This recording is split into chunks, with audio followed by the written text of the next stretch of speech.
Boa tarde, turma. Vamos dar continuidade à nossa aula de industrialização. Então, nós vamos falar agora sobre países de industrialização clássica tardia. O que seria esses países de industrialização clássica tardia, né? Seria aqueles países que tiveram aquele tipo de industrialização que nós vimos, né? Como o Reino Unido, mas que o seu processo de industrialização ele demorou para acontecer, tá? E hoje são países o que? De grande influência econômica no mundo, principalmente o que? Industrial. Então são dois países que sofreram essa industrialização clássica tardia, que são a Alemanha e que são o Japão. São dois países que sofreram com a Primeira e a Segunda Guerra Mundial, mas que são grandes potências, né? O Japão como potência do lado oriental e a Alemanha do lado ocidental, principalmente uma influência muito grande, aonde? Ali na Europa. Então nós vamos ver como aconteceu esse processo daí, tá? Que foi bem demorado, mas que não foi difícil para os dois países. Então a gente vai começar com a Alemanha. Então a Alemanha, ela não tinha esse nome, se chamava o quê? Prússia.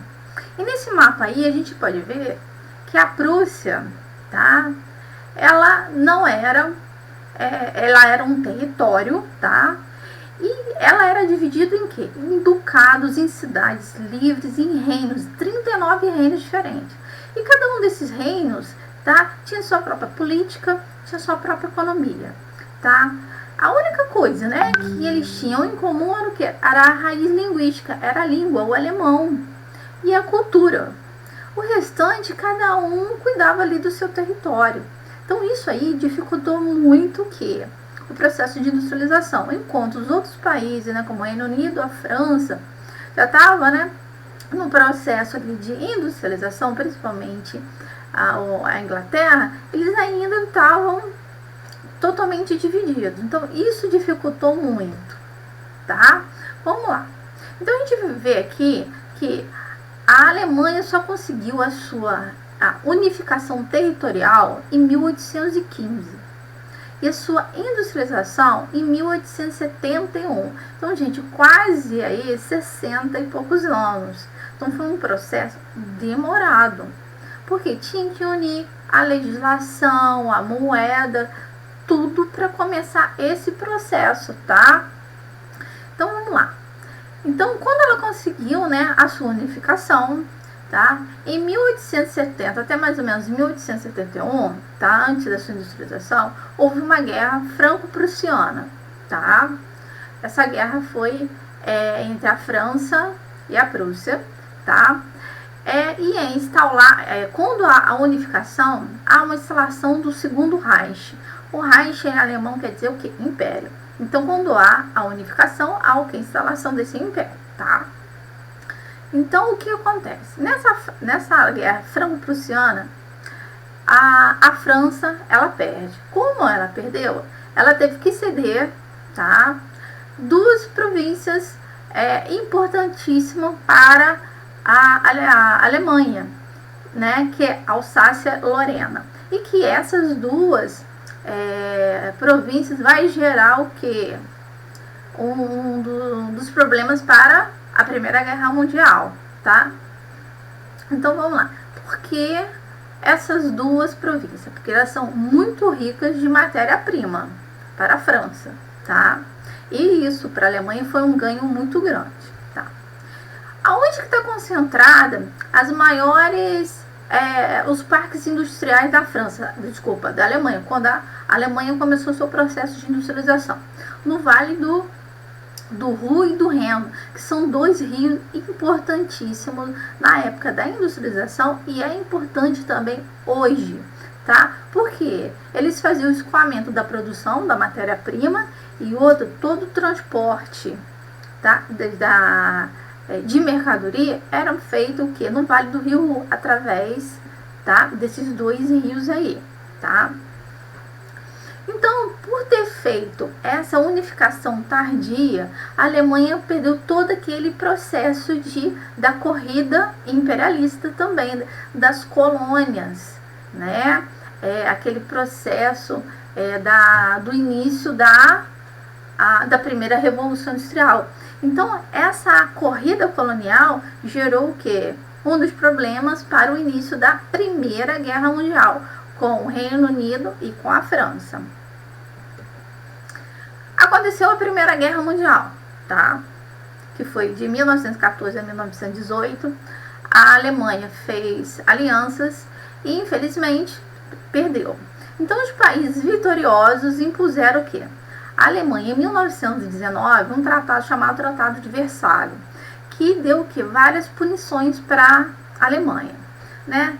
Teve o quê? Diminuir seu armamento bélico, diminuir o seu exército, todas as colônias, elas já tinham poucas colônias, elas teve que devolver as colônias, teve que pagar indenização de guerra, né? Devolver a França, aquelas duas províncias, né? Alsácia e a Lourença. Então, com esse tratado de Versalhes, a Alemanha se sentiu totalmente o quê? Humilhada, tá? Então, o que acontece? Terminou a Primeira Guerra, tá? Até 1939, nesse período entre guerras, aconteceu várias coisas, né?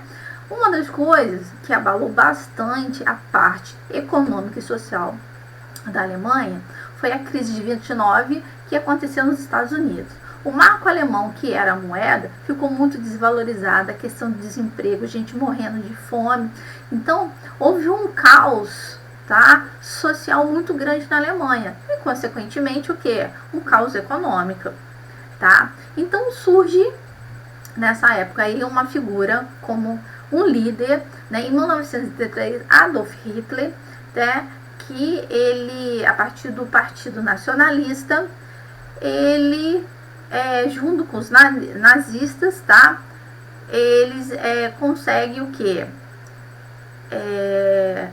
Acabar com o segundo Reich e impor o que? O terceiro Reich, que é o terceiro o quê? O terceiro Império. Então, uma nova era na Alemanha começa a surgir aí, tá? E com várias promessas também de recuperação da Alemanha. E uma dessas coisas que ele falava era da questão do espaço vital. O que é esse espaço vital? O espaço vital é a questão da expansão, da conquista daqueles territórios que a Alemanha perdeu lá em 1919 no Tratado de Versalhes. Então, o que a Alemanha começa a fazer? Anexar territórios que ela tinha perdidos ali na Europa, tá? E essas conquistas, essa expansão levou o quê? A um dos motivos para a Segunda Guerra Mundial, tá? A Segunda Guerra Mundial acaba e novamente o quê? A Alemanha, ela perde. Tá, então é imposto o quê? Vários tratados aí, vários tratados, e um desses tratados aí é o quê? Ela perde territórios, e outra, ela é dividida em 4 zonas de ocupação. Do lado oriental, a ex-União Soviética, e do lado ocidental, os países que ganharam, né? Os Estados Unidos, a França e o Reino Unido. Depois os Estados Unidos tomam toda a parte ocidental. Então, quais foram os fatores que contribuíram para a industrialização da Alemanha depois de tudo isso daí que aconteceu, tá? Depois do fim da Segunda Guerra, tá? Riquezas minerais. Ela tinha riquezas minerais ali no seu território, tá? Não eram muitos, mas ela tinha uma concentração razoável, tá? Mudando setor agrícola. Ela fez uma reforma agrícola, porque ela precisava de pessoas no campo para alimentar aquelas pessoas que estavam onde? Na cidade. Então, ela mecanizou o quê? A parte agrícola, tá? Crescimento da rede ferroviária. Então, ela deixou a parte marítima e foi também utilizar o quê? A parte ferroviária. Então, por quê? É muito mais rápido, né? Mais ágil na época. Importação de tecnologia, porque ela não tinha tecnologia, então ela comprou isso de fora. Ela adotou a moeda única e legislação, porque, né, quando teve a unificação, ela teve que adotar isso daí. E a formação de um mercado consumidor, principalmente o que é interno, para depois, ter um mercado consumidor o quê? Externo. Vamos lá, vamos continuar. E quais foram os problemas ocorridos após a Segunda Guerra Mundial? Como a gente falou, né, em 45 a Alemanha ela sofreu, né, vários baques, inclusive ela foi dividido o território dela. Então o território da parte ocidental, né, que era a República Federal Alemã, como é que ela foi administrada? Pelo capitalismo, né, estabeleceu o quê? Uma economia de mercado baseada na livre concorrência. Existiu uma democracia de vários países, né, e a forma o quê? Republicana de poder. Então o que a gente tem hoje, tá? Na parte capitalista. E na parte socialista, como é que funcionava? Né? Então, a Alemanha Oriental ela é chamada de República Democrática Alemã. Ela tinha uma economia planificada. Nós vamos estudar o que são países de economia, industrialização planificada. Tá? Os meios de produção eram controlados todo pelo Estado. Então, eles ditavam o que ia ser produzido, como ia ser produzido, tá? E o preço final do produto, né? E estabeleceu o quê? Uma ditadura de um partido único, que era o Partido Comunista. Quem influenciava isso aí era a União Soviética. Então, era um país que foi derrotado, foi humilhado, estava dividido em dois, com dois processos de industrialização. E nós vamos ver quais são, né, as consequências desses dois processos de industrialização para a Alemanha daqui a alguns anos. Então, de 1945 até 1989, a Alemanha viveu esse período aí de um país dividido. Então, em 1989, quando houve o fim da União Soviética, a queda do Muro de Berlim, que foi um símbolo, né, da Guerra Fria, houve a reunificação dos dois países, né, porque eram dois países se uniram em um só. Isso aí foi numa tranquilidade? Não. Até hoje há consequências negativas nesse processo de o quê? De reunificação, tá? Primeiro, baixo nível tecnológico, principalmente do que? Da parte oriental. O que aconteceu? Muitas empresas, né? Muitas indústrias faliram, acabaram, porque eram ainda indústrias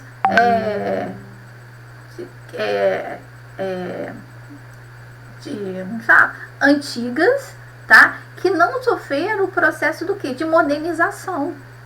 Então, as indústrias capitalistas elas estavam muito mais à frente que as indústrias o que? Do lado leste, né? Do lado oriental, né? O que aconteceu então? Houve um desemprego em massa. Houve também, eu não coloquei aí, um êxodo rural muito grande da parte oriental para o lado ocidental. Por quê? A qualidade de vida, o padrão era muito melhor. As chances de emprego, de estudo eram muito melhor da parte oriental do que da parte ocidental. Isso causou o quê? Um processo de preconceito muito grande. Hoje a Alemanha, a parte dela oriental, ela é considerada que ainda periferia. Então ainda não tem um investimento grande, que é o investimento que é na parte ocidental, por causa disso daí, tá? E a diferença, gente, a questão do índice de desemprego é cada vez maior na parte oriental, tá? Vamos lá. Quais são os tecnopolos alemães? Tá? Quando a gente viu lá tecnopolos, eu mostrei para vocês, né, os maiores tecnopolos do mundo. Na Europa, a Alemanha tem um dos principais tecnopolos, tá? E dois sobressaem, né? Que é de Munique, que é na Baviera, tá? Que é o centro mais antigo e foi o primeiro da Alemanha, onde se concentra o quê? Alta tecnologia. De quais setores? Eletrônico, tecnologia de informação, automobilístico, biotecnologia aeroespacial. Então, alguns exemplos dessas indústrias. A Siemens, né? E a Bosch ferramenta e a Siemens de telecomunicações. E a gente tem também Schengen Park, na Alemanha do Norte e Westfália, que é no norte do país, né? Que se concentra o quê? Mais de 70 empresas, importantíssimo setor, químico e farmacêutico, onde a Bayer ela tem a indústria dela ali, né? Mas também tem a parte que siderúrgica, metalúrgico, eletrônico nesse lugar, tá? As indústrias, como é que elas estão distribuídas no território, tá? Então tem três cidades aqui que elas se destacam. O primeiro, a cidade de Hamburgo, que é onde está o mais importante, o maior porto da Alemanha, onde todo o escoamento de matéria-prima, de produtos sai e chega da Alemanha. E onde se concentra o quê? As companhias de navegação e as indústrias navais. A gente tem também o Augsburg, que é próxima ali da fronteira com a ex-Alemanha Oriental, onde se concentra o quê? A Volkswagen. A Volkswagen foi criada na Segunda Guerra Mundial, tá? E a gente tem também a Stuttgart, que é concentração de quê? Também de indústrias automobilísticas e indústrias mecânicas. Então, essas três cidades são cidades importantes, onde a maior parte das indústrias alemãs, elas se concentram. E indicadores socioeconômicos hoje da Alemanha, tá? Como é que é a Alemanha, depois de todo esse processo que a gente viu, de guerra, de perda de território, de reunificação, é um dos principais países do mundo, né? É o país mais rico da União Europeia, tem uma importância mundial muito grande, né? Então a gente viu que não foi um processo assim fácil para eles. Então, vamos lá. O IDH, né, o Índice de Desenvolvimento Humano, ele está em 9º lugar. Então, quanto mais perto de mais elevado é o quê? É o país. Então, é 905. A expectativa de vida, 80 e poucos anos, né? Está em 28º lugar entre todos os países, né? O BIP é o 4º maior BIP, perdendo somente quem? Dos Estados Unidos, da China e do Japão, tá? Então, é o 4º maior BIP do mundo, né? O BIP per capita, né? Também ele é altíssimo, 384 dólares, tá? A população relativa, 81,3 metros quadrados por população, né?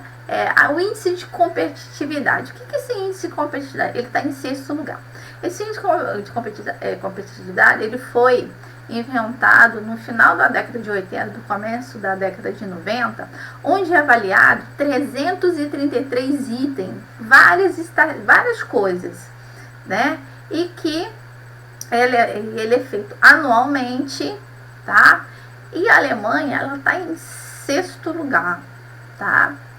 As exportações e as importações, 4º lugar. Então, esse número aí, gente, é 1,408 trilhões de dólares, tá? Então, é muita coisa, tanto nas questões das importações quanto nas importações, tá? Agora, gente, nós vamos falar sobre o Japão, um outro país que também sofreu com a industrialização clássica mais tardia. O Japão, ele durante muito tempo, ele sempre foi o quê? Um país extremamente feudal. Um país que sempre foi isolado de todo mundo, tá? De todo mundo que do lado ocidental, tá? Então, o seu processo de industrialização, ele foi bem devagar por causa disso daí. Só que aconteceu o seguinte, a partir de 1868, né, o Japão ele se fechou realmente, tá? E foi instaurado uma era Meiji. O que foi essa era Meiji? Foi o quê? Ela foi marcada por mudanças econômicas, políticas, sociais, religiosas dentro do Japão. O Japão tinha o quê? Que sair dessa era feudal e entrar o quê? Numa nova era, né? Então, o Japão precisava crescer. Então, ele se fechou para o mundo para fazer toda essa restauração. Então, esse processo ficou chamado de restauração Meiji. E durou até 1912, tá? Vamos lá. Então, fatores que permitiram essa reestruturação econômica que o Japão fez. Ele investiu em massa em educação, porque a maior parte da sua população era o quê? Analfabeta. Então ele sabia que eles precisavam fazer isso. Investindo na educação, a mão de obra vai ser qualificada, com certeza. Só que o Japão tinha mão de obra numerosa e era barata, tá? Investiu também o quê? Numa outra coisa, tecnologia. Criação de ferrovias e portos. Né? Então o Japão é um conjunto de ilhas. O Japão não é uma ilha, são um conjunto de mais 2.000 ilhas, e tem as 4 ilhas principais. Então ele precisava o quê? De transporte rápido para sua matéria-prima e para o seu produto final. Então ele construiu o quê? Ferrovias. Só para a gente entender, o Japão ele está localizado no meio de 2 placas tectônicas, que faz com que o seu território, tá, a maior parte do seu território, seja constituído o quê? De montanha, de cadeias de montanha, muitos vulcões. Então o que acontece? Mais de 80% do seu território, tá, ele todo tem uma altitude muito grande. Então a população vive onde? Na costa, porque não tem como você implantar indústria, fazer agricultura e pecuária em altos de montanha, tá? Então ela teve que construir o quê? Ferrovias no litoral, tá? E portos, tá? Ela fez o quê? Instalação de indústrias, né? De bens de construção, de bens de produção. Nós vimos aí quais são essas indústrias de bens de produção na outra aula, tá? E as indústrias dela, tá? Ela transformou a indústria de instrumento óptico e fotográfico. Exportações de produtos industrializados. Ela começou a comprar esses produtos industrializados, tá? E uma coisa importantíssima hoje eles adotaram o shintoísmo como religião principal do Japão. O shintoísmo, ele faz com que o imperador, né, que é o chefe do estado hoje, tá? Ele seja o quê? Chefe sagrado além do estado, da religião também. E o shintoísmo, ele incentiva o quê? O culto da disciplina. O Japão, ele é muito conhecido por ser um povo muito disciplinado em tudo que ele faz. Então, a disciplina ajudou muito o quê? O Japão no crescimento de todas as guerras que ele teve, principalmente após a Segunda Guerra Mundial e no processo de industrialização. Vamos lá. Uma outra coisa também que ajudou muito os japoneses foi o seguinte: os trabalhadores que começaram nas indústrias, eles não gastavam o dinheiro deles. Eles pegavam os salários e guardavam, faziam o quê? Uma poupança interna. Para o quê? E esse dinheiro, para futuramente eles fazerem o quê? Investimentos em indústria. Essas indústrias aí familiares, caseiras, ficaram sendo conhecidas como zaibuts. E esses zaibuts aí, conforme o tempo foram feitos investimentos, se tornariam o quê? Grandes conglomerados industriais hoje, que a gente conhece. O Shinomotomo, a Mitsubishi, Mitsui, que são grandes empresas multinacionais no mundo. Então, essas empresas aí surgiram o quê? Dessas poupanças de vindos de famílias, tá? Então isso aí ajudou muito, impulsionou muito a industrialização japonesa, tá? Uma outra coisa, tá? Políticas modernizantes implantadas na era Meiji, o Japão passou a ser o quê? Passou por um processo vertiginoso de industrialização. Então, políticas foram implantadas pelo governo para o quê? Para facilitar, para ajudar esse processo de industrialização, principalmente o quê? Os zaibuts, tá? Só que é o seguinte, o Japão tem um grave problema. O primeiro, já falei, da questão dele estar bem no meio de placa tectônica, a maior parte do território dele de cadeias de montanhas, muitos vulcões, só que ele não tem o quê? Energia elétrica e matéria-prima. Como é que um país né, considerado a quarta maior economia do mundo hoje, né, conseguiu se industrializar, essa potência que é. Simplesmente o que ele fez? A gente vai ver mais pra frente. Ele começou a se expandir nos países vizinhos, tá? E ele limitou o mercado interno também, tá? Então o que ele fez? Ele foi buscar na Ásia e no Pacífico o quê? Investimentos, né, para a sua industrialização. E o que ele fez? Fortaleceu o seu aparato militar, porque ele precisava invadir outros países para dominar, para conseguir o que? Matéria-prima e energia, tá? Vamos lá. Como aconteceu esse imperialismo japonês, tá?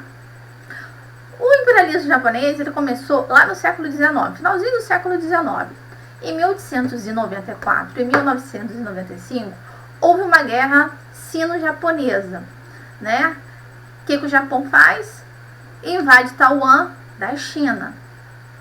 Ganha. Então, Taiwan faz parte do quê? Do Japão. Em 1904 e 1905, eles tomam o quê? Uma ilha, que era da Rússia, as Ilhas Sakhalinas, tá? Em 1910, há o quê? A anexação da Península Coreana. Nessa época, a Coreia não era dividida, tá? Houve a Guerra da Coreia somente em 1950.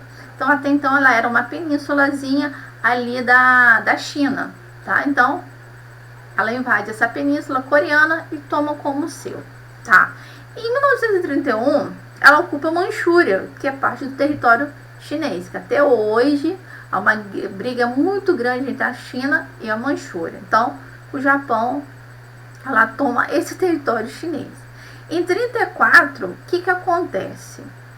O Japão implanta um estado fantoche. O que é um estado fantoche? Aonde? Na China.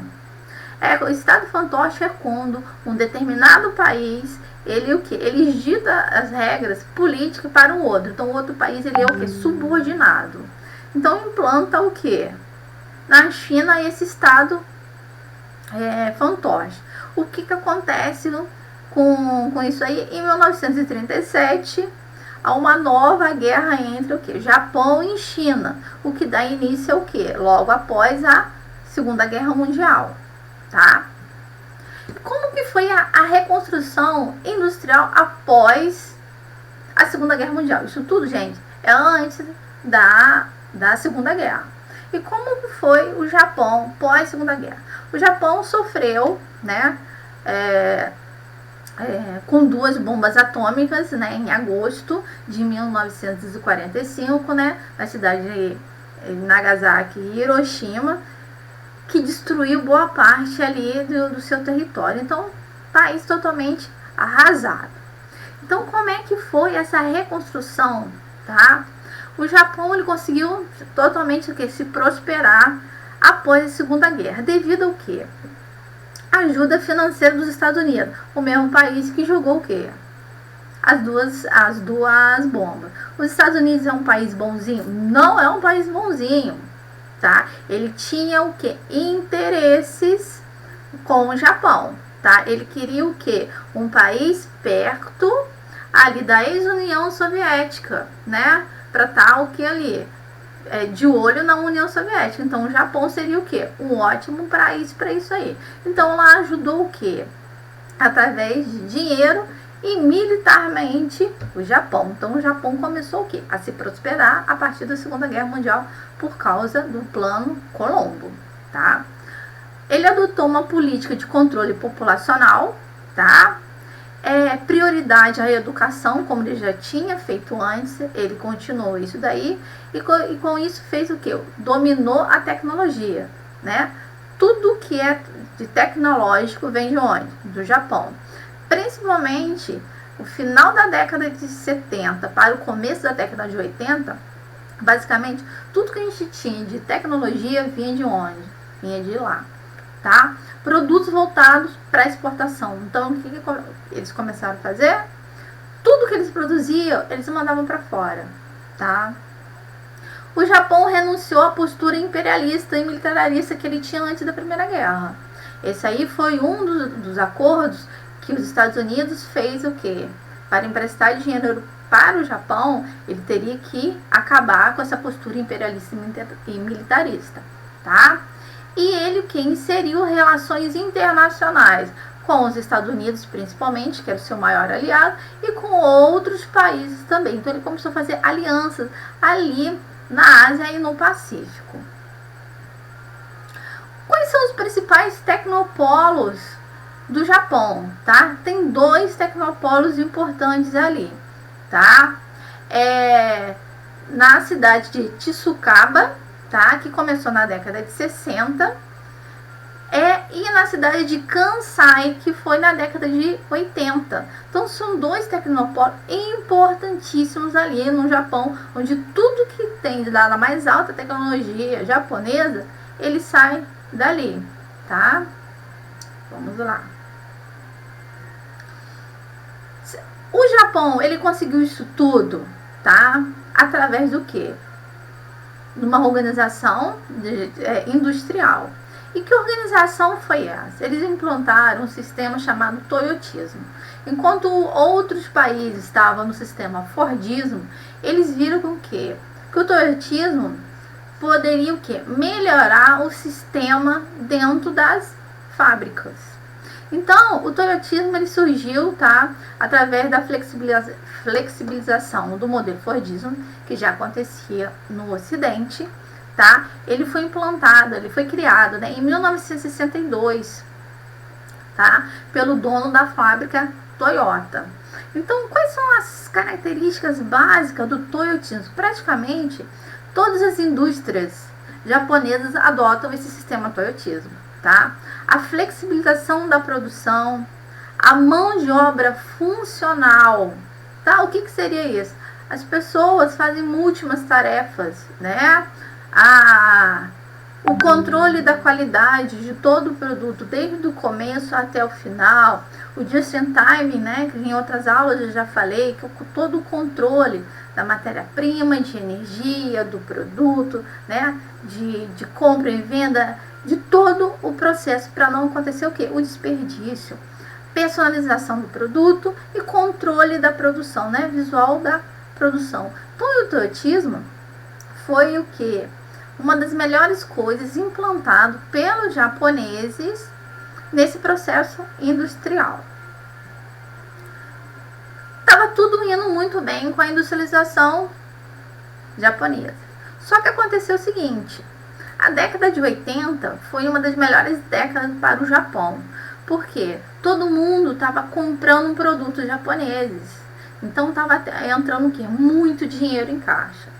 O que acontece na década de 90?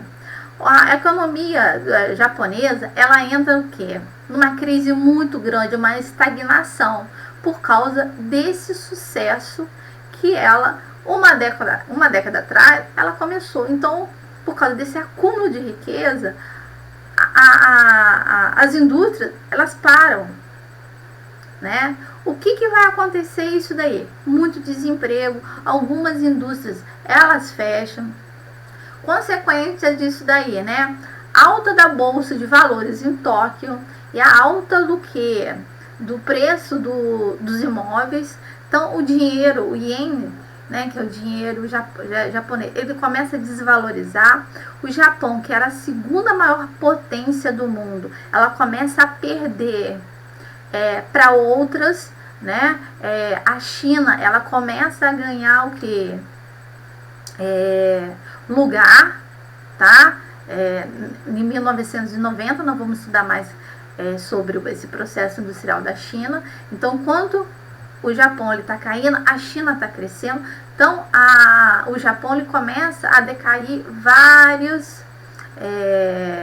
vários quesitos econômicos, tá? Então, o que acontece? Os bancos japoneses também, eles não conseguem o quê? Suprir esses acontecimentos. Eles não têm dinheiro, as indústrias não tem dinheiro para pagar, muitos bancos eles falem porque eles não recebem dinheiro e não tem como emprestar. Então a década de 90 para o Japão foi uma década muito complicada, tá? Hoje em dia, graças a Deus, né, o Japão é a quarta maior economia do mundo, tá tudo muito tranquilo, tá? E alguns indicadores socioeconômicos que eu trouxe para o Japão para vocês aí, né? O IDH em 12º, a expectativa de vida do Japão é 83,9, né? É a segunda maior expectativa de vida do mundo. Muitos japoneses, né, são centenários, né? Por causa da alimentação, sobre essa questão de disciplina. O BIP é o terceiro maior do mundo, né? 5,8 trilhões de dólares. A renda per capita, né? 36º. A população, por ser uma ilha, 127 metros por população, né? Quilômetros quadrados por população. Aquele índice de competitividade até em 10º lugar. E as exportações e importações estão em 5º no mundo todo. Então, assim, o Japão, lógico que ele perdeu posições, mas ainda está o quê? Entre os primeiros, né, a primeira colocação entre muitos países aí, tá? Então, gente, a gente vamos encerrar a aula de hoje, né, dos países de industrialização clássica tardia, tá? E eu espero vocês na próxima aula, tá? Boa noite.